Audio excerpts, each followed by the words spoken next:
ആനച്ചാൽ ചെങ്കുളം മേഖലകളിലെ വിനോദസഞ്ചാരത്തെ പിന്നോട്ടടിക്കുന്ന വിവിധ പ്രവർത്തനങ്ങൾ നടക്കുന്നുവെന്ന ആരോപണവുമായി അടിമാലി ബ്ലോക്ക് പഞ്ചായത്ത് അംഗം ജോർജ് തോമസ് രംഗത്ത്. ആനയിറങ്കൽ ഹൈഡൽ ടൂറിസം പദ്ധതി ഇല്ലാതാക്കിയിരിക്കുകയാണ്.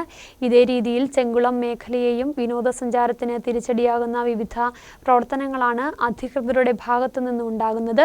ഇത് നിരവധി തൊഴിലാളികൾക്ക് ജോലി നഷ്ടപ്പെടുകയും ജില്ലയിലെ ടൂറിസത്തിന് തിരിച്ചടിയാവുകയും ചെയ്യും. നിലവിലെ സാഹചര്യം തുടർന്നാൽ ജനകീയ പ്രക്ഷോഭത്തിന് രൂപം നൽകേണ്ടി വരുമെന്നും ജോർജ് തോമസ് വ്യക്തമാക്കി.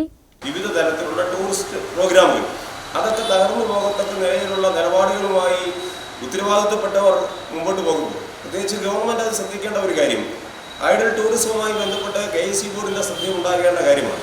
ഇവിടെ ഇതെല്ലാം തകർക്കുന്ന തരത്തിലുള്ള ഒട്ടനവധി നിയന്ത്രണങ്ങൾ കൊണ്ടുവരുവാനും ഹൈഡൽ പദ്ധതിയെ ചെങ്കുളത്തുള്ള പദ്ധതിയെ ഘട്ടം ഘട്ടമായി നിർത്തലാക്കാൻ വേണ്ടിയുള്ള ബോധപൂർവമായ ഒരു ശ്രമങ്ങൾ ഏതൊക്കെയോ കേന്ദ്രങ്ങളിൽ നിന്നുണ്ടാകുന്നു എന്നതാണ് ഏറ്റവും വലിയ പ്രശ്നം. അതിൻ്റെ ഏറ്റവും വലിയ ഉദാഹരണം എന്ന് പറയുന്നത് ആനയിറങ്ങൽ ഹൈഡൽ പദ്ധതി നിർത്തലാക്കിയത് തന്നെയാണ്. അത് ചെങ്കുളത്തേക്ക് വരാനുള്ള സാധ്യത കാണുന്നു.